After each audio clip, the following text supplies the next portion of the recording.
குழந்தை பிறக்கும் போது ஜாதகம் கிரியேட் பண்றாங்க. எவ்வளவு முக்கியம் அண்ட் எப்படி நிர்ணயிக்கப்படுதுன்னு கொஞ்சம் சொல்லுங்க. முக்கியம் அப்படிங்கிறது எதுவும் கிடையாது.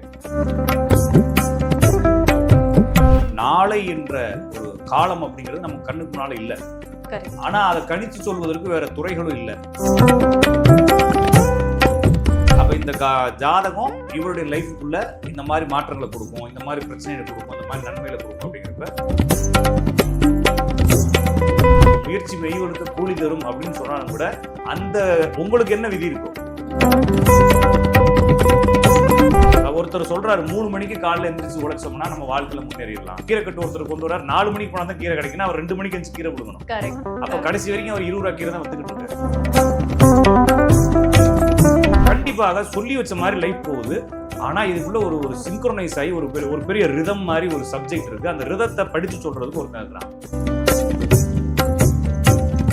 முயற்சி இல்லாமல் எதுவும் இல்லை. நான் எதுவும் ஜோசியத்தை நம்பணும், என்னுடைய வாழ்க்கை எப்படி விதி தீர்மானிக்கும். நான் வந்து நினைச்சா என்ன வேலை செய்வேன், நீ நினைச்ச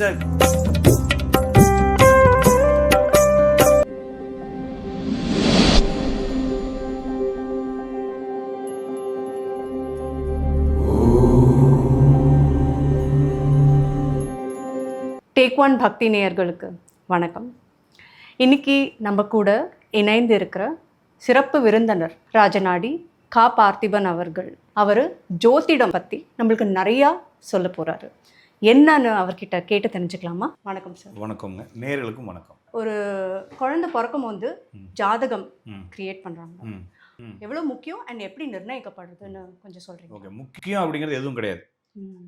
ஏன்னா நம்ம வந்து இது சமூக கலாச்சாரமாக, அதுக்கப்புறமா வந்து நம்மளுக்கு வாழ்க்கையை பற்றி தெரிந்து கொள்ளக்கூடிய ஆர்வம், நம்ம குழந்தை எப்படி வளரப்போகுது, இந்த சமூகத்துல அந்த குழந்தை என்னெல்லாம் பாடுபட போகுது, நம்மள மாதிரி பாடுபட போதா இல்லை நல்லா வளரப்போதா, நம்ம கடந்து வந்த மாதிரி துன்பங்கள் அந்த குழந்தைக்கு வந்துடக்கூடாது. நம்ம சாதாரணமா ஒரு குழந்தை பிறந்தோடனே நம்ம மாதிரி அந்த பிள்ளை ஆயிடக்கூடாது.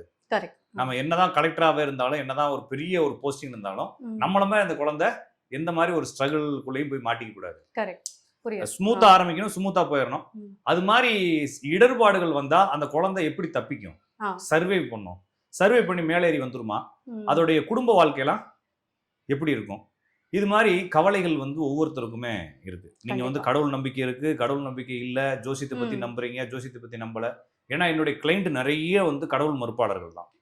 ஏன்னா அவங்களுக்கு வந்து இது வந்து சயின்ஸ் அப்படிங்கறத ஒரு பக்கமா ஏத்துக்கிறாங்க. சயின்ஸ் கிடையாது ஜோசியங்கிறது. ஜோசியங்கிறது ஒரு கால்குலேஷன் தான். ஓகேங்களா? ஏன்னா சயின்ஸ் மாறிக்கிட்டே இருக்கும். அது கால்குலேஷன். அந்த கால்குலேஷன் வந்து சிலது ஒத்து வருது அப்படிங்கறத அவங்க புரிஞ்சுக்கிட்டு, இதுல பரிகாரம் அதெல்லாம் எதுவும் கிடையாது, வழிபாடுகள் எதுவும் கிடையாது. அது தனி சாப்டர், இது தனி சாப்டர். இது வந்து ஒரு மனிதனுடைய லைஃப் அவர் பிறந்த காலத்தின் அடிப்படையில நிர்ணயிக்கப்பட்டு அதுக்கு சில கிரகங்கள் அப்படிங்கிறது சிக்னிபிகேட்டர்ஸ் தான். காலத்தினுடைய குறியீடுகளாக தான் நம்ம கிரகங்களை பார்க்குறோம். அந்த குறியீடுகளுக்கு ஒரு வேல்யூ வச்சு நம்ம கால்குலேஷன் பண்றோம். அப்ப இந்த ஜாதகம் இவருடைய லைஃபுக்குள்ள இந்த மாதிரி மாற்றங்களை கொடுக்கும், இந்த மாதிரி பிரச்சனைகளை கொடுக்கும், இந்த மாதிரி நன்மைகளை கொடுக்கும் அப்படிங்கிறப்ப நாளை என்ற ஒரு காலம் அப்படிங்கிறது நம்ம கண்ணுக்கு முன்னால இல்லை. ஆனா அதை கணிச்சு சொல்வதற்கு வேற துறைகளும் இல்லை. அப்ப ஜோதிடத்தை மட்டுமே நாட வேண்டிய அவசியம் மக்களுக்கு இருக்கு. அப்ப இந்த ஜோசியத்துக்கு உள்ள வந்து என்ன செய்யறாங்கன்னா, என்னுடைய குழந்தையோட லைஃப் எப்படி இருக்கும், அவர் நல்லா படிப்பாரா, அல்லது நல்லா கல்யாணம் பண்ணி நல்லா இருப்பாரா, ஹாப்பியா இருப்பாரா, பினான்சியல் வெல்த்தா இருப்பாரா. எதுவும் நிறைய பேருக்கு என்னன்னா, ஒரு பைக்ல போறோம், ஒரு பையன் வந்து இவ்வளவு முடி வளர்த்துக்கிட்டு பேண்ட் அரை பேண்ட் போட்டுக்கிட்டு இப்படி இப்படி இப்படி இப்படி போறான். அப்ப நம்மளுக்கு இந்த வயசுல என்ன தோணும் அப்படின்னா, நம்ம பையன் இப்படி ஆனா என்ன வருது? கண்டிப்பா அந்த பையன் நல்லது பண்றானா கெட்டது பண்றான்றது நம்மளுக்கு தேவையில்லை. ஆனா இப்படி ஒரு பிள்ளை நம்மளுக்கு பிறந்தா பாவம், அவன் கெட்டவேன்னு சொல்ல, எங்கேயாச்சும் வாரி விட்டு விழுந்தான்னா என்ன வருது? அவனை யார் தூக்கிட்டு அலையிறது? இது மாதிரி பிள்ளை பிறந்துருவோம் நம்மளுக்கு. ஒருத்தன் வந்து ஏதாச்சும் ஒரு மூலையில உட்காந்து ஏதாச்சும் ஒரு வேண்டத்தகாத செயல்கள், செய்யத்தகாத செயல்கள் செய்யும் பொழுது நம்ம பிள்ளை இப்படி ஆயிட்டா என்ன பண்றது? இது மாதிரி பயம் எல்லாருக்குமே இருக்கு. நீங்க எவ்வளவு பெரிய விஞ்ஞானியா இருந்தாலும் அவங்களுடைய குழந்தையை பொறுத்தளவுக்கு ஒரு சின்ன பையன் நாளைக்கு விடிஞ்சா என்ன நடக்கும் தெரியாதுன்றதுனால இந்த விஷயங்கள் நம்மளுடைய குழந்தைகள் சரியாக போயிருமா அப்படின்ற ஆர்வம் மனசுக்குள்ள ஒரு ஃபீல் இருக்கு. அந்த ஃபீல் வந்து இப்ப நான் என்ன சொல்றேன்னா, இப்ப ஒரு அம்பானி இருக்கிறாரு, இல்லைன்னா ஒரு அதானி இருக்கிறாரு, இல்லைன்னா நம்ம லோக்கல்லே வந்து ஒரு பெரிய போலீஸ் ஆஃபீஸர் இருக்காரு, இல்லைன்னா ஒரு பெரிய அரசு அதிகாரி இருக்காரு, இல்லைன்னா ஒரு பெரிய மல்டி மில்லியனர், இல்லைன்னா ஒரு பிசினஸ் மேன் இருக்காரு. அது மாதிரி உங்களை யாரும் ஆகக்கூடாது இழுத்து வச்சுக்கிறாங்களா? நீங்க ஆகலாம் தானே. ஒருத்தர் வந்து ஒரு 500 கோடி ரூபா லோன் போடுறாரு, ஒண்ணும் இல்லாம சென்னைக்கு வராரு, ஒரு 50,000 லோன் போடுறாரு, அப்படியே குரோத் ஆகிறாரு, 50 லட்சம் லோன் பண்றாரு, ஒரு 500 கோடி ரூபாய்க்கு ப்ராஜெக்ட் பண்றாரு, ஒரு பெரிய பில்டிங் கட்டிட்டாரு. அவர் மாதிரி நீங்க ஆகக்கூடாதுன்னு யாரும் கட்டி போட்டுருக்காங்களா உங்களை? இல்ல. ஆனா உங்களால ஏன் ஆக முடியல? அப்ப இதை சிந்திச்சாதான் அதுக்குள்ள ஏதோ ஒரு ரகசியம் இருக்கு. அப்ப யாருமே என்னை கட்டி போடல, யாரும் என்னை கூப்பிட்டு வச்சுட்டு நீ அவனை மாதிரி படிக்கக்கூடாதுன்னு என்னை அடிச்சு துன்புறுத்தல. ஆனாலும் என்னால படிக்க முடியல. என்னை படிக்கத்தான் சொன்னாங்க. அவனை படிக்க சொன்ன அதே அப்பா அம்மா மாதிரி எங்க அப்பா அம்மாவும் என்னை படிக்கத்தான் சொன்னாங்க. என்னை அடிச்சாங்க, எல்லா வேலையும் செஞ்சு பார்த்தாங்க. ஆனா எனக்கு விதி ஏறல. அப்ப எல்லாமே விதிப்படி போகுதுன்றதை நம்ம கண் கூட பாக்குறோம். இதை ஏற்றுக்கொள்ள மனம் இருந்தாலும் ஏற்றுக்கொள்ள மனம் இல்லாவிட்டாலும் அது எப்படி ஒரு மனிதனுடைய வாழ்க்கை வந்து நம்மளுடைய முயற்சி தானே அப்படின்னு சொல்றவன் கூட அவனுடைய முயற்சியில என்ன பண்ணிடுறான், தோத்து போயிடுறான் இல்லைங்களா? அப்போ ஒரு ஆள் வந்து என்ன சொல்றான்னா, மனிதனுடைய முயற்சி இல்லாமல் எதுவும் இல்லை, நான் எதுக்கு ஜோசியத்தை நம்பணும், என்னுடைய வாழ்க்கை எப்படி விதி தீர்மானிக்கும், நான் வந்து நினைச்சா என்ன வேலை செய்வேன், நீ நினைச்ச கடைசி நீங்க கத்திட்டு தான் இருக்கணும்ன்ற மாதிரி இல்லைங்களா? முன்னேற்றம் முடியல. அப்ப உங்களுடைய வாழ்க்கை அங்கதான் நிக்குது, என்னுடைய வாழ்க்கை அங்கதான் நிக்குது. நான் என்னதான் தம் கட்டி பேசினாலும் என்னால இதுக்கு மேல எந்திரிக்க முடியலங்கிறப்ப அப்ப இதுக்குள்ள ஏதோ ஒரு ரகசியம் இருக்கு. அப்ப இந்த ரகசியத்துக்கு நான் வந்து அமானுஷியமான ஒரு வேல்யூ கொடுக்கல, ஒரு சூப்பர்லேட்டிவ் வேல்யூ கொடுக்கல. இது வந்து யதார்த்தம் ஆகும். அப்ப நம்ம என்ன முக்குனாலும் அங்கதான் நிக்கிறோம். நம்ம முயற்சி செஞ்சாலும் போக முடியல. அப்ப முயற்சி மெய்வெடுத்த கூலி தரும் அப்படின்னு சொன்னாலும் கூட அந்த உங்களுக்கு என்ன விதி இருக்கோ அந்த அளவுக்கு தான் கூலி தரும். நம்ம பெரிய எஃபோர்ட்லாம் போட்டு ஒருத்தர் சொல்றாரு 3 மணிக்கு காலைல எந்திரிச்சு உழைச்சோம்னா நம்ம வாழ்க்கையில முன்னேறிடலாம் அப்படிங்கிற. கோயம்பேடு மார்க்கெட்டுக்கு போனீங்கன்னா வண்டியில் இருக்கிறவன், கருவேப்பிலை மூட்டை தூக்குறவன் எல்லாருமே எத்தனை மணிக்கு எந்திரிக்கிறான்? 3 மணிக்கு எந்திரிச்சான். எங்க ஊருக்கு கீரை கட்டு ஒருத்தர் கொண்டு வர்றாரு, 4 மணிக்கு போனா தான் கீரை கிடைக்குன்னா அவர் 2 மணிக்கு எந்திரிச்சு கீரை கொடுக்கணும். அப்ப கடைசி வரைக்கும் அவர் 20 ரூபா கீரை தான் வித்துக்கிட்டு இருக்காரு இல்லைங்களா? அப்ப மோட்டிவேஷன் பேசுறதும் யதார்த்த வாழ்க்கையும் ஒத்து வரல. அப்ப கண்டிப்பாக சொல்லி வச்ச மாதிரி லைஃப் போகுது. ஆனா இதுக்குள்ள ஒரு சிங்க்ரோனைஸ் ஆகி ஒரு பெரிய ரிதம் மாதிரி ஒரு சப்ஜெக்ட் இருக்கு. அந்த ரிதத்தை படிச்சு சொல்றதுக்கு ஒருத்தன் இருக்கிறான், அவன் தான் ஜோசியன். அப்ப ஜோசியர்கிட்ட போயிட்டு என்ன சொல்றாங்கன்னா, நாங்க பிறந்த நேரம் இது, நான் பிறந்த தேதி இது, அப்ப இதுக்கு ஏதாச்சும் போடுங்கன்றப்ப நீங்க எப்படி ஒரு பிறந்த தேதி இப்போ 8வது மாசம் நம்ம சொல்றோம் வச்சுக்கோங்க, ஆகஸ்ட்னு நான் சொல்றேன். ஆகஸ்ட்ன்றது நீங்க என்னவா புரிஞ்சுக்கிட்டு இருக்கீங்க? ஆனா புரிஞ்சிருச்சு இல்லையா நான் சொன்னேன்? ஆனா ஆகஸ்ட்டுக்கு நீங்க என்ன வேல்யூ வச்சுக்கிறீங்க? அது எங்க வரும் தெரியாது, அது எப்படி இருக்குன்னு தெரியாது. ஆகஸ்டுக்கு உருவமும் கிடையாது. ஆனா ஆகஸ்ட் நம்மளுக்குள்ள ஒரு ஃபீல் வருது. அப்ப அது ஒரு புரிதல். அது மாதிரி கிரகங்களுக்கு ஒரு புரிதல் இருக்கு. அந்த டைமிங்க வச்சு அது ஒரு ரிதம், அது ஒரு மாதிரி புரிஞ்சுக்கிறது. அப்ப அம்மா அப்படின்னா வந்து ஒரு லாங்குவேஜ், மதர்னா ஒரு லாங்குவேஜ். அப்ப சந்திரன்றது எங்க லாங்குவேஜ். அப்ப ஒரு கட்டத்துல இருக்கக்கூடிய கிரகங்கள் உங்களுடைய ஃபேமிலியாவோ உங்களுடைய வாழ்க்கையாவோ உங்களுடைய பிரச்சனையாவோ இருக்கிறப்ப நாங்க என்ன செய்யறோம், இது ஒரு ரீட் பண்றோம். ரீட் பண்ணி உங்களோட லைஃப் வந்து இப்படி டிராவல் ஆகும். அப்ப இந்த டிராவல் ஆகும் அப்படிங்கிறத இப்போ ஒருவேளை நேத்து ஒரு பொண்ணு, நேத்துல அது 6 மாசத்துக்கு முன்னால பார்த்த பொண்ணு, அந்த பொண்ணு எனக்கு என்ன ரிப்ளை பண்ணிருக்கு மெசேஜ் இல்லைன்னா, நான் உங்கள்கிட்ட பார்த்தேன், என் வாழ்க்கையே மாறல அப்படின்னு சொல்லி எனக்கு மெசேஜ் பண்ணுது. என்கிட்ட பார்த்தா வாழ்க்கை மாறணும் உனக்கு எவன் சொன்னது இல்லைங்களா? நான் என்ன செய்ய போறேன்னா உங்களுடைய வாழ்க்கையை படித்து சொல்ல போகிறேன். ஓகேங்களா? ஏன் நான் படித்து சொன்னா மட்டும் உங்க வாழ்க்கை எப்படி மாறும்? அப்போ மாறாது. இப்போ உங்க லைஃப் எப்படி போகுதுன்றதை நான் படிச்சு ரீடர் தான் நான். ஓகேங்களா? ஒன்லி ஸ்கேனர் தான். நான் ஸ்கேன் பண்ணி ரீட் பண்ணி உங்களுக்கு சொல்றேன். நீங்க உங்க வாழ்க்கையை நீங்க என்ன பண்ணிக்கிறோம்னா ப்ரிப்பேர் பண்ணிக்கிறதோ இல்லைன்னா அதை அக்செப்ட் பண்ணிக்கிறதோ, அதுக்கு தகுந்த மாதிரி நீங்க உங்களுடைய சர்க்கம்ஸ்டன்ஸை ரெடி பண்ணிக்கிறதோ தான் முக்கியமே தவிர ஒரு ஜோசியர்கிட்ட போனோடனே நம்மளுடைய பிரச்சனை தீந்துரும் அப்படிங்கிறது உண்மை இல்லை. அதே மாதிரி அந்த ஜோசியர்கிட்ட போன உடனே சில பரிகாரங்கள் சொல்றாரு, உடனே தீந்துரும் அப்படிங்கிறது உண்மை இல்லை. உங்க வாழ்க்கை என்னவோ அதுவே நடக்கும். எனவே உங்களுடைய வாழ்க்கையை புரிந்து கொள்வதற்கு நீங்க என்ன செய்யணும் அப்படின்னா, ஒரு ஜோசியர்கிட்ட உங்களுடைய பிறந்த தேதியோ யார் குழந்தையோ பிறந்ததையோ எடுத்துட்டு போய் கொடுத்தோம்னா அவங்க வந்து கணிச்சுட்டு உங்க லைஃப்ல இதெல்லாம் நடக்கும், இப்ப கல்யாணம் நடக்கும், இந்த மாதிரி வேலை நடக்கும், நீங்க இப்படி இருப்பீங்க அப்படி இருப்பீங்கன்னு உங்களுடைய லைஃப்பை கொஞ்சம் முன்கூட்டியே உங்களுக்கு சொல்லுவாங்க. ஆனா முன்கூட்டி சொல்லும்போது உங்களுக்கு என்ன ஆகாதுன்னா புரியாது. சில விஷயங்கள் புரியும், சில விஷயங்கள் புரியாது. 20 வருஷம் கழிச்சு என்ன நடக்குன்றதை இப்ப உங்களால கற்பனை பண்ண முடியாது. ஆனா இப்படி போகும், இப்படி பிரச்சனையாகும், இப்படி சந்திச்சிருக்கீங்க, 35 வயசு நல்லா வந்துருங்கன்றப்ப அதை புரிஞ்சுக்கிட்டு அதுக்கு தகுந்த மாதிரி லைஃபை ரன் பண்றதுதான் ஜோசியம்.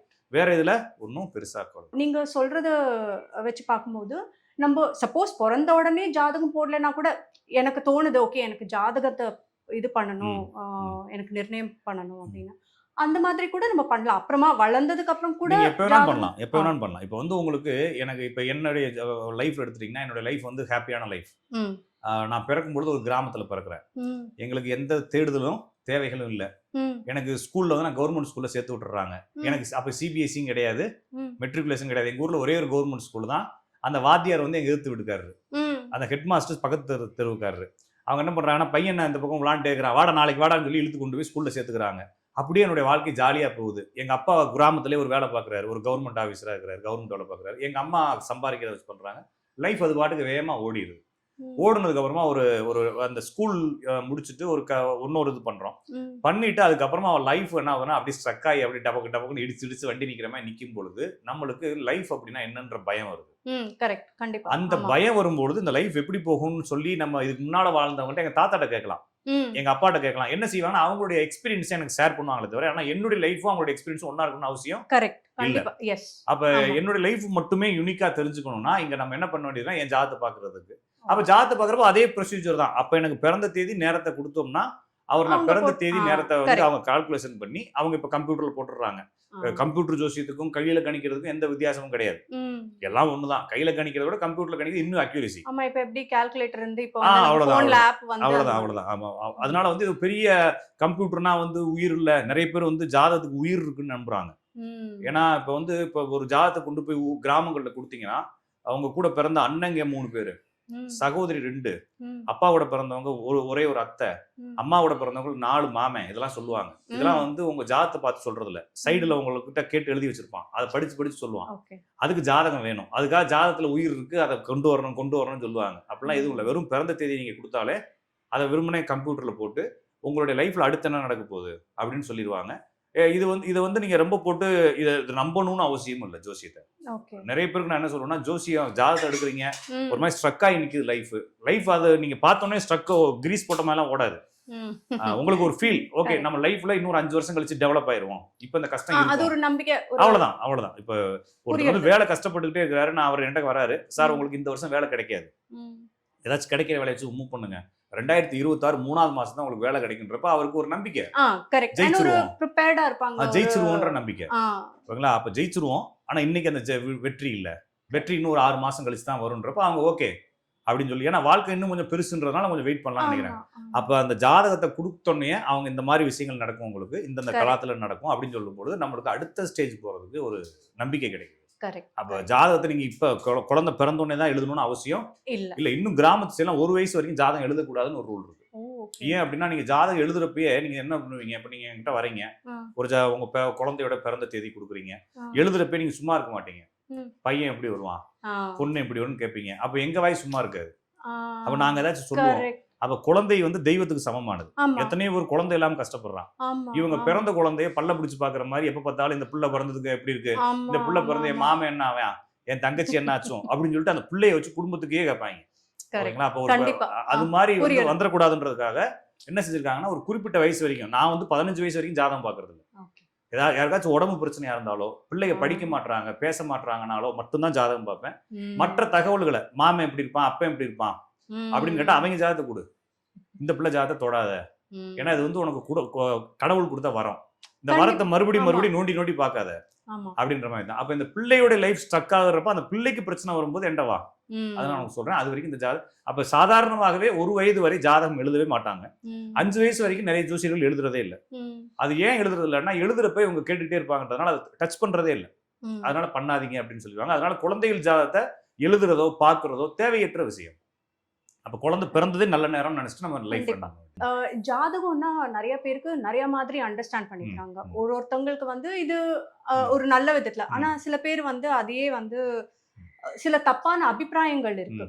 அது எப்படி அதை வந்து ஹேண்டில் பண்றது, எப்படி அவங்களுக்கு அதை வந்துங்க நான் சொல்றது மாதிரி இது வந்து ஒரு சின்னதா ஒரு மேப் மாதிரி தான். நம்ம ஒரு டிராவல் பண்ணும்போது கிடைச்சிருக்கக்கூடிய ஒரு மேப். நிறைய பேருக்கு வழி தெரியாம பயணம் செய்வதற்கும், ஒரு காட்டு வழி பயணத்துல உங்களுக்கு இந்த பக்கம் போனா அந்த பக்கம் வரும். இப்போ ஒரு ஹில் கிளைம்பிங், ஒரு கிளைம்பிங் பண்றோம், ஒரு 4-5 பேர் சேர்ந்து ஒரு பருவத மலைக்கு போறோம், இல்லைன்னா சதுரகிரி மலைக்கு போறோம்.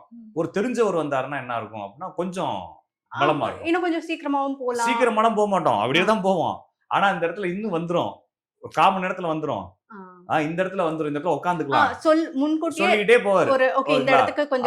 ஆமா, வெள்ளிங்கிரி மலை போனா 7 மலை போனோம். முத மலை ஏறுறதுக்குள்ள புகதள்ளி போயிடும். அப்ப என்ன செய்வாருன்னா, முத மலை விட 2வது மலை ஈஸியா இருக்கும். முத மலை கொஞ்சம் கஷ்டப்பட்டுக்கலாம், உட்காந்து ஏறிடலாம். இல்லைன்னா உட்காராத, நின்னா டயர்ட் ஆயிரும், உட்காந்தா டயர்ட் ஆயிரும், நடந்துகிட்டே இரு அப்படின்னு சொல்லி முத மலையை கடந்ததுக்கு அப்புறமா பாத்தீங்களா இந்த மலை ஈஸியா இருக்கு, இதை விட அடுத்த மலை ஈஸியா இருக்கும். 4வது மலையில ஒரு சின்னதா ஒரு குளம் இருக்கு, அதுல போய் குளிக்கலாம். 6வது மலை சூப்பரா இருக்கும், 7வது மலையில சூப்பரா அழகா இருக்குங்க, வெறும் புல்வெளியா இருக்குன்னு சொல்லி கூட இருக்கிறவர் சொல்லிட்டே வரும்போது நம்மளுக்கு பயணம் என்ன ஆயிருக்குன்னா களைப்பு இல்லாம இருக்கு. கரெக்ட். அவர் சொன்னதுனால நம்ம வேகமா போறது கிடையாது இல்லைங்களா? பயணங்களை அவர் தோல்ல நாம் பயணம் பண்ண போறது கிடையாது. ஆனா அந்த பயணங்களை முன்கூட்டி சொல்லும் பொழுது கொஞ்சம் பெட்டரா இருக்கு அப்படிங்கிற மாதிரி இருக்கிற மாதிரி தான் அந்த ஜோசியத்தை எடுத்துக்கணுமே தவிர, நீங்க ஜோசிக்காரன் தோல்ல ஏறி உட்காந்தீங்கன்னா அவனால சுமக்க முடியாது. இன்னொரு விஷயம், ஒருத்தர் ஒரு பிசினஸ் பண்றாரு. இப்ப நீங்க ஒரு பிசினஸ் பண்றீங்க, ஒரு 60 லட்ச ரூபா போட்டு ஒரு பிசினஸ். இந்த பிசினஸ் வந்து வெற்றி அடையணும் அப்படின்னு சொல்லிட்டு என்கிட்ட வந்துட்டு ஐடியா கேட்கக்கூடாது. அப்படி பண்றதா நான் அந்த பிசினஸ் பண்ணிட்டு போயிருவேன். இல்லைங்களா? நான் என்ன செய்வேன்னா, உங்க ஜாதகம் இந்த பிசினஸுக்கு லாயக்கா, இந்த பிசினஸ் எப்ப பண்ணுவீங்க, எப்ப மாட்டிக்குவீங்க, இதுல இந்த மாதிரி பண்ணாதீங்க, இந்த மாதிரி சின்ன சின்ன விஷயங்கள் ஜாதகத்துல இருக்க அட்வைஸ் தான் என்ன செய்யணும், கொடுக்கணும். இப்ப என்னுடைய கெப்பாசிட்டி ஒரு 6 லட்ச ரூபாங்கிறப்ப நீங்க 6 கோடி ரூபாய்க்கு ஐடியா கேட்டீங்கன்னா நான் பயந்துருவேன். நான் என்னுடைய ஒப்பீனியன் சொல்றதா இருந்தா, நான் ஒப்பீனியன் சொல்றது இல்லையே, நான் ஜாதகத்துல இருக்கக்கூடிய விஷயங்கள் சொல்றேன். அது அவங்களுக்கு நல்லதா, ஜாதகத்துல இது இருக்கா இல்லையான்னு சொல்லுவேன், அவ்வளவுதானே தவிர நான் என்னுடைய ஐடியாக்களை கொடுக்க மாட்டேன். அப்ப ஜோசியரை நீங்க எந்த அளவுல வச்சுக்கணும் அப்படின்னா அந்த அளவுல தான் வச்சுக்கணும். நிறைய பேர் என்ன செய்யறாங்கன்னா, எனக்கு ஒரு பிரச்சனை இருக்கு, அந்த பிரச்சனை ஜோசியிட்ட சொன்னோடனே அந்த பிரச்சனையை வந்து ஏதாச்சும் ஒரு பரிகாரம் பண்ணி தீர்த்துறாரு. அப்ப ஜாதகர் சொல்றாரு, ஜோசியர் சொல்றாரு, அம்மா உங்களுக்கு 2 திருமண யோகம் இருக்குமா அப்படின்னு சொல்லி வரவங்களுக்கு சொல்றாரு. அப்ப அந்த பொண்ணு என்ன கேட்கணும் அப்படின்னா, இதுல இருந்து தப்பிக்கிறதுக்கு வழி இருக்கான்னு கேட்கும். ஏன்னா நமக்கு யதார்த்தமான கேள்வி. அப்ப அவர் ஜோசிக்காரன் சொல்றாருன்னா 2 பரிகாரம் பண்ணா சரியாகி போயிரும் சொல்லி இவர் கூட்டு போய் பரிகாரம் பண்றாருன்னா காசு வீணா போச்சுன்னு அர்த்தம். அப்ப விதி இருந்தா என்ன ஆகும், நடந்தே தீரும். அது கடவுளுக்கா இருந்தாலும் 2 திருமணம் நடக்கும், மனிதனுக்கா இருந்தாலும் 2 திருமணம் நடக்கும். இதை தெரிஞ்சுக்கிட்டு நீங்க ப்ரிப்பேரா போகலாம். இது எப்படி ப்ரிப்பேரா போறது? 2 கல்யாணத்துல விதி அவ்வளவுதான், ஒண்ணுமே செய்ய முடியாது, அக்செப்ட் தான். ஓகேங்களா? இது வந்து நான் என்கிட்ட ஒருத்தர் கேட்கிறாரு, சார் நீங்க சொல்றது எனக்கு புரியுது சரிங்களா, ஆனா இத இத இத நான் எப்படி ஏத்துக்கிறது அப்படிங்கிறாரு. நான் சொன்னா ஏத்துக்கணும், இல்லைன்னா காலம் முன்ன ஏத்துக்க வைக்கும். ஓகேங்களா? நான் சொல்றதை ஏத்துக்கணும், இல்லைன்னா காலையில ஒண்ணு அடிச்சு துவைச்சு கடைசியில அந்த அப்ப இதுதான். அப்ப நான் என்ன சொல்றேன்னா, திருப்பி திருப்பி சொல்றது, காலத்தை என்னால் முன்னால ஓடி போய் பார்த்து உங்களுக்கு சொல்ல முடியுமே தவிர மாத்தி கொடுக்க முடியாது. அதுவும் நான் ஓடி போய் எல்லாம் பார்க்கல, நான் கணிதங்களை வச்சு இந்தந்த கிரகங்கள் இங்க இருக்கிறதுனால இது மாதிரி சம்பவங்கள் இதுக்கு முன்னால வாழ்ந்தவங்களுக்கு நடந்திருக்கு, இதே மாதிரி உனக்கும் இருக்கு, உனக்கும் நடக்கும். அப்ப அவ்வளவுதானே தவிர இது வேற மாதிரி நடக்கலாம். உதாரணத்துக்கு ஒரு பெண் வராங்க, அந்த பெண்ணுக்கு ஜாதகத்துல வந்து நான் என்ன சொல்றேன்னா, அம்மா உனக்கு வந்து காதல் ஒண்ணு இருக்கும், அந்த காதல் பிரேக்கப் ஆகும், அதுக்கப்புறம் நீ இன்னொருத்தரை கல்யாணம் பண்ணிக்குவ அப்படின்னு நான் சொல்றேன். அப்ப அதே மாதிரி இன்னொரு பொண்ணு வருது, அந்த பொண்ணுக்கு நான் வந்து என்ன சொல்றேன்னா இதே மாதிரி கதையே சொல்றேன். ஆனா 2 பேருக்கு என்ன நடந்ததுன்னா, இந்த பொண்ணுக்கு கல்யாணம் பண்ணதுக்கு அப்புறமா ஒரு காதல் வந்துருது. ஓகேங்களா? அப்ப கல்யாணம் பிரேக்கப் ஆகி காதல் ஓடிக்கிட்டு இருக்கு. அப்ப என்னன்னா 2 பேருக்கு 2 நடந்திருக்கு, ஆனா வேற வேற சீக்வன்ஸ். இந்த சீக்வன்ஸ் எல்லாம் வந்து அவங்களுடைய சர்க்கம்ஸ்டன்ஸை பொறுத்து, இப்ப வந்து அவங்க அப்பா அம்மாவை பொறுத்து. ஓகேங்களா? இப்ப இந்த ஜாதகத்துல வந்து அப்பாவுடைய அன்பு இருக்காதுன்னு சொல்றேன். அப்ப இவங்க அப்பா மிலிட்டரியில இருக்கிறாரு. இந்த பொண்ணுக்கு வந்து ஜாதகத்துல அப்பா அன்பு இருக்காதுன்னு சொல்றேன், இவங்க அப்பா இறந்து போயிடுறாரு. ஓகேங்களா? அப்ப அப்பாவுடைய ஜாதகம், அம்மாவுடைய ஜாதகம், இதெல்லாம் சூழல் எல்லாம் பொறுத்து தான் சொல்ல முடியும். அப்ப இந்த ஜாதகம் இதை அனுபவிக்கும் என்பது சொல்ல முடியுமே தவிர அது என்ன மாதிரி சூழல்ல அனுபவிக்கின்றது அது இன்னும் கொஞ்சம் நிறைய டீடைல் பார்க்கணும். அப்ப நான் பியூரா சொல்றதா இருந்தா இது வந்து ஒரு கணிதம், ஒரு அனுமான கணிதம்னு சொல்றாங்க ஜோசியத்தை. அனுமான கணிதம் ஏன் சொல்றாங்கன்னா, நான் வந்து அந்த அந்த விஷயத்தை நான் பார்க்கல. நான் உங்களுக்கு 5 வருஷம் கழிச்சு என்ன நடக்கும்னு சொல்றேன், அந்த 5 வருஷம் கழிச்சு நான் போய் பார்க்கல. ஆனா இது மாதிரி ஒரு கணக்கு இருக்கும் பொழுது, இந்த மாதிரி ஒருத்தருக்கு இப்படி இருந்துச்சு, அவருக்கு இதுதான் நடந்துச்சு, அதனால உங்களுக்கும் அது நடப்பதற்கு வாய்ப்பு இருக்குன்னு சொல்றேன். அந்த வாய்ப்பு வந்து என்னவா இருக்கும் அப்படின்னா, நீங்க அந்த சூழல்ல இருக்கீங்க. இப்ப உதாரணத்துக்குங்க நான் ஒருத்தருக்கு சொல்றேன், நான் என்ன சொல்றேன்னா, சார் நீங்க வந்து அவர் என்ன கண்டிஷன்ல கேட்கிறாருன்னா, அவர் ராமேஸ்வரத்துல அவர் வந்து முடிச்சுக்கலாம், வாழ்க்கையை முடிச்சுக்கலாம் அப்படின்ற மைண்ட் செட்டுக்குள்ள அங்க போறாரு. கடல்லே விழுந்து போயிடலாம் அப்படின்னு சொல்லிட்டு போறாரு, சேத்திர ஜமாதி ஆயிரலாம்னு சொல்லிட்டு போறாரு போல. அவர் அங்கிருந்து அடிக்கிறாரு போன், சார் நான் போய் சேரலான்னு முடிவு எடுத்துட்டேன் அப்படின்னு. சரி போய் சேரு, ஆனா உன்னால போக முடியாது, உன் ஒய்ஃபோட திருப்பி சேர்ந்துடும், உனக்கு ஒரு பொன் குழந்தை பிறக்கும். ஓகேங்களா? திருப்பி ஒரு 5-6 வருஷம் கழிச்சு உங்க அம்மா உன் மேல கேஸ் போடுவாங்க அப்படின்னு சொல்றேன். எங்க அம்மா தான் இப்ப எனக்கு ஆதரவா இருக்காங்க. அந்த ஒரு இதுக்காக தான் நான் உனக்கு வாழணும்னு எனக்கு வாய்ப்பு, சந்தோஷம் இது இருக்குது, ஆசை இருக்குது. அதையே நீங்க தப்பா சொல்றீங்க சார்ன்னு சொல்லிட்டு அவர் கட் பண்ணிட்டாரு. அப்புறம் விட்டுட்டாரு. ஒரு 5 வருஷம் கழிச்சு எனக்கு போன் வந்துச்சு, சார் நீங்க சொன்ன மாதிரி அந்த பொண்ணுட்டு நான் சேர்ந்துட்டேன், அந்த 2 பேருக்கு சேர்ந்து ஒரு பெண் குழந்தை பிறந்துருச்சு, இப்ப எங்க அம்மா வந்து என் வீட்டை கேட்டு கேஸ் போட்டிருக்காங்க. அப்ப சொல்லும் பொழுது அந்த விஷயம் என்ன நடக்குன்னு தெரியாது. ஏன்னா இந்த 25 வருஷத்துக்கு முன்னால நீங்க எந்த இடத்துல இருந்தீங்கன்னு உங்களுக்கு தெரியுங்களா? 25 வருஷத்துக்கு முன்னால நீங்க ஒரு இடத்துல வாழ்ந்திருப்பீங்க இல்லையா? இப்ப இந்த இடத்துல இருப்பீங்கன்னு உங்களுக்கு தெரிஞ்சிருக்குமா? 25 தெரியாது. நான் சொன்னா கூட உங்களுக்கு புரியவே புரியாது. நானும் அதை புரிஞ்செல்லாம் பேச முடியாது. இது மாதிரி ஒரு சம்பவம் ஒருத்தனுக்கு நடந்திருக்கும். அப்ப அதே மாதிரி சம்பவம் உங்களுக்கும் நடக்கிறதுக்கு வாய்ப்பு இருக்கு. நடக்கும், கண்டிப்பா நடக்கும். ஆனா வேற வேற மாதிரி நடக்கும். ஆமா. ஏன்னா காலம் அந்த சூழ்நிலையை பொறுத்து நம்ம அந்த சமயம் நம்ம லைஃப் எப்படி லைஃப் என்ன சொல்றாங்கன்னா சயின்ஸ் என்ன சொல்லுதுன்னா ஒரு சம்பவத்தை மறுபடியும் அதே கணிதத்துல அதே விகிதாச்சாரத்துல தொடர்ந்து செய்யும் பொழுது அதே விளைவுகள் மறுபடியும் நடக்கும் அப்படிங்கறத சயின்ஸ். ஓகேங்களா? ஆனா அந்த சம்பவம் செய்யும் பொழுது வேற காலம், இந்த சம்பவம் செய்யும்போது வேற காலம். அப்ப சயின்ஸ்லயுமே எரர் இருக்கு இல்லையா? அதனால மாறுதுங்கிறாங்க. அதை தான் இப்ப குவாண்டம்ல கண்டுபிடிச்சுக்கிறாங்க. அப்ப குவாண்டம் என்ன சொல்றாங்கன்னா அந்த சயின்ஸ் ஓகே தான், ஆனா காலங்கள் மாறிடுச்சு. இப்ப நான் அடிக்கடி சொல்றேன்னா அலெக்சாண்டர் இருக்காரு இல்லைங்களா? அலெக்சாண்டர் வந்து மிகப்பெரிய ஆளுமையான ஆளு, பெரிய ராஜா. அவர் ஒரு நாள் கூட ஏசியில உட்கார்ந்தது இல்ல. ஏன்னா அவர் இருக்கப்ப ஏசி இல்ல. நம்ம பாத்தீங்கன்னா இப்ப அனாவசியம் ஏசியில உட்காந்துருக்கோம். அப்ப காலங்கள் மாறுது இல்லையா? அப்ப காலங்கள் மாறும்பொழுது பலன்களும் மாறுது. சிச்சுவேஷன் வேற வேறையா இருந்தாலும் பலன்கள் ஒன்னாவே வருது. அப்ப ஜோசியம் என்பது நீங்க ஜாதகர்கிட்ட போறதுங்கிறது வந்து உங்களுடைய லைஃப்ல என்னென்ன நடக்கும், என்னென்ன மாதிரி இருக்குன்ற அந்த ஐடியாலஜிக்குள்ள போகணும். நிறைய பேர் என்ன செய்வாங்கன்னா எப்ப பார்த்தாலும் ஜோசியம் பார்த்துட்டே இருப்பாங்க. சரிங்களா? பிள்ளை பிறந்தனே ஜோசியம், பிள்ளை கன்சீவ் ஆனே ஜோசியம். சார் நாங்க செக் பண்ணிட்டோம், நேத்து தான் கன்சீவ்னு சொன்னாங்க. இப்ப நான் செக் பண்ணது வந்து இந்த ஓரையில தான் எனக்கு ரிசல்ட் கிடைச்சிச்சு, குழந்தை நல்லதா இருக்குமா அப்படின்னு கேட்பாங்க. ஐயோ எந்த ஓரில் ரிசல்ட் கிடைச்சா என்ன? அப்புறமா வந்து குழந்தை பிறந்துருச்சு, குழந்தை பிறக்கிறதுக்கு நாள் குறிச்சு கொடுங்க இப்படின்னு சொல்லி எல்லாத்தையுமே ஜோசியமாவே பார்த்துட்டே இருந்தா வாழ்க்கை உருப்பிடாம நிம்மதியாவே இருக்காது. யாரெல்லாம் நான் அடிக்கடி சொல்றது, ஜோசியராகட்டும் ஜாதகராகட்டும், யாரெல்லாம் வந்து எப்ப பார்த்தாலும் கால நேரம் பார்த்துட்டே இருக்கானா அவன் உருப்பிடாம போயிடுறான். ஏன்னா எப்பயுமே அவனுக்கு மேல தன்னம்பிக்கையே இல்லாம போயிருது. எப்ப பார்த்தாலும் எதையாச்சும் ஒன்று நம்பிக்கிட்டே இருக்கிறான். அவனுடைய வாழ்க்கையை பார்க்க மறந்துடுறான். எப்ப பார்த்தாலும் இப்ப ஒரு ஊட்டிக்கு போறோம், ஊட்டிக்கு போயிட்டு கண்ணை மூடிட்டு இது கொடைக்கானல் இப்படி தானே இருந்துச்சு குளிர்னு சொல்லி என்ஜாய் அதையே யோசிச்சுட்டு இருந்தோம்னா ஊட்டியோடைய என்ஜாய்மெண்ட் நம்மளுக்கு போயிடும். அப்ப எப்ப பார்த்தாலும் இவன் வந்து ஒன்னும் எதிர்காலத்துல இருக்கிறான், இல்லாட்டினா கடந்த காலத்துல இருக்கிறான்ற மாதிரி இவன் நிகழ்காலத்துல வாழ்றதே கிடையாது. அதனால ஜோசியத்தை அடிக்கடி பார்க்க கூடாது. ஒரு ஒரு உங்களுக்கு ஒரு பிரச்சனை ரொம்ப கிரிட்டிக்கலா வருதா, ஏன்னா மக்கள் பொதுவாக மக்கள் இப்ப நம்ம வந்து 3 பார்ட்டா பிரிச்சோம்னா ஒரு சாரார் ஜோசியத்தை நம்புறதே இல்லை, அது விட்டுருங்க. ஒரு சாரார் வந்து எப்ப பார்த்தாலும் மெண்டல் மாதிரி நம்பிக்கிட்டே இருப்பாங்க. ஓகேங்களா? நடுவுல இருக்கிறவங்க அதிகமான மக்கள் இவங்க தான். இவங்களுக்கு என்னைக்காச்சும் ஒரு நாள் தோன்றது என்னன்னா வீட்டுல பேசிக்குவாங்க. நம்ம காசு வச்சிருக்கிறோம், நேத்து ஒரு கிளைண்ட் காசு நிறைய இருக்கு சார், காசு நிறைய வச்சுக்கிறேன், ஒரு வீடு என்னால கட்ட முடியல, அப்ப இந்த வீடை நான் இப்பதான் கட்டுவேன் அப்படின்னு ஒரு கேள்வி இருக்கு. இவங்களாவே பர்சனலா முயற்சி எடுக்கிறாங்க. ஏன்னா இவங்களுடைய வாழ்க்கையில வந்து எல்லாத்தையும் ஐடியா கேட்கக்கூடியது இல்லை, தானா ஓடுறோம் லைஃப்ல. எனக்கு தெரிஞ்ச வழிகளை அப்படியே அடிச்சடிச்சு ஓடுறோம், சம்பாதிக்கிறோம், எல்லாம் பண்றோம். அப்ப காசு இருந்தா வீடு கட்டிடலாம் நம்பிக்கை இருக்கு. எல்லாம் பண்ணி ட்ரை பண்ணி ஒரு வீடை பாக்குறோம், ஒரு லேண்டை பாக்குறோம், புக்கார மாதிரி எடுத்து கேன்சல் ஆகுது. அப்ப எல்லாம் பேசுறப்ப களைச்சு போய் உட்கார்றப்ப பொண்டாட்டிட்ட சொல்றான், என்னால முடியவே இல்லை, என்னவா இருக்கும் அப்படின்னு. அவர் என்ன சொல்றாரு, இந்த ஜோசிக்காரர் ஒரு ஆள் இருக்கான், அவர்கிட்ட கேட்டு பார்ப்போமா அப்படிங்கிறப்ப அவங்க அந்த டயத்துல தூக்கி வராங்க இல்லைங்களா. அவங்க ஒரு தடவை பார்த்துட்டு என்ன செஞ்சிருவாங்கன்னா வீடு அமைஞ்சதுக்கு அப்புறமா ஜோசிக்காரனையும் சேர்த்து மறந்துடுவாங்க. அது நல்லது. ஏன்னா ஜோசிக்காரன் என்ன அவன் காசு வாங்கிட்டு தானே சொல்றான். அந்த அளவுல அவர் ஒரு கவுன்சிலிங் கொடுத்துருக்காரு, அவர் அட்வைஸ் கொடுத்துருக்காரு, ஆனால் ஒரு ரீட் பண்ணிக்கிறாரு. அந்த அளவுல இருக்கக்கூடிய ஜோசியம் அப்படிங்கிறது யாருக்குமே துன்புறுத்துதல்கள் ஏற்படுத்துறது இல்லை. அது மட்டும் இல்லாம நான் வந்து ஒரு 5 கோடி ரூபாய்க்கு வீடு வாங்க போறேன், இந்த ஒரு ஜோசியத்தை ஒரு 2000 ரூபாய்க்கு பார்த்தேன், அங்க ஒரு ஜோசியத்தை 300 ரூபாய்க்கு பார்த்தேன், இங்க ஒரு ஜோசியத்தை 50 ரூபாய்க்கு பார்த்தேன், மொத்தமே சேர்த்து ஒரு 5000 செலவு பண்ணேன், ஒரு 10 பேருக்கு ஒப்பீனியன் வாங்கினேன், போயிட்டு போகுது அப்படின்ற மாதிரி விட்டுறலாமே தவிர இதுல பெரிய லாஸும் உங்களுக்கு கிடையாது. ஆனா இவங்க 500 ரூபாய்க்கு பொருள் வாங்குறதா 5000 ரூபாய்க்கு ஜோசியம் பார்ப்பாங்க. ஓகேங்களா? அதுக்கு அவங்க என்ன செஞ்சிடலாம், ஜோசியம் பார்க்காம நேரடியா வாங்கி லாஸ் ஆனா கூட ஆயிட்டு போகுதுன்னு விட்டுறலாம் இல்லைங்களா? அப்ப சம்திங் இந்த இடத்துல வந்து இவங்க என்ன ஆகிறாங்க, மாட்டிக்கிறாங்க மென்டலி. இதுக்கு காரணம் குரு ராகுன்னு சொல்றோம் ஒரு ஜாதகத்துல. ஒரு ஜாதகத்துல குரு ராகு ஒன்னா இருந்தா இவங்க எப்ப பார்த்தாலும் இதையே நம்பிக்கிட்டே இருப்பாங்க.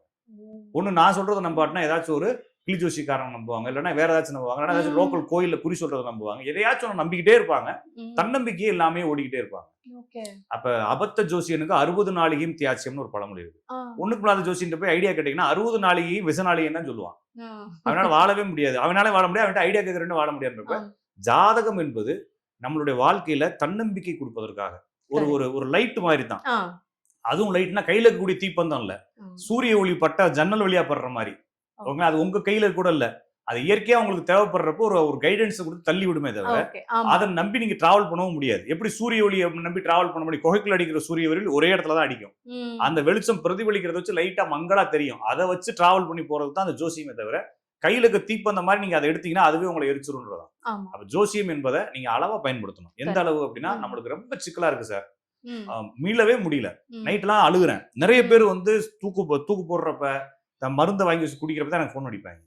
ஏன்னா வாழ்க்கையில அப்ப நான் அடிக்கடி நினைப்பேன், 40 வயசு ஆச்சு உனக்கு, 40 வருஷமா வளர்த்த உங்க அப்பா அம்மாவை போன் அடிச்சு கூப்பிடல, உன் பொண்டாட்டிக்கு போன் அடிச்சு கூப்பிடல, உன் பிள்ளை சொல்ல, எனக்கு நீ நம்பிக்கையா போன் அடிக்கிற இல்லையா, அதுக்காக நான் வந்து சொல்றேன்ற மாதிரி அப்படிலாம் இல்லைன்னு சொல்லுவோம். அப்ப இது மாதிரி கிரிட்டிக்கலா இருக்கும்போது அது மட்டும் இல்லாமங்க, இப்போ நீங்க ஒரு ப்ராஜெக்ட் ஆரம்பிக்கிறீங்க. அந்த ப்ராஜெக்ட் ஆரம்பிச்சு அது சக்சஸ் ஆகுமா தோக்குமான்னு உங்களுக்கு தெரியாது. நீங்க என்ன செய்றீங்கன்னா, ஒரு ஜோசியர்கிட்ட போய் ஐடியா கேட்குறீங்க. இது வந்து உள்ளேயே ஒரு சில ப்ராசஸ் பண்ணுது. என்னன்னா, ஒரு ஐடியா கேட்குறீங்க. அவர் என்ன சொல்றாருன்னா, நல்லா இருக்கு பண்ணுமான்னு சொல்றான். அப்ப நீங்க தைரியமா பண்றீங்க. அதுல ஒரு சின்ன சர்க்கிள் வந்துருச்சு.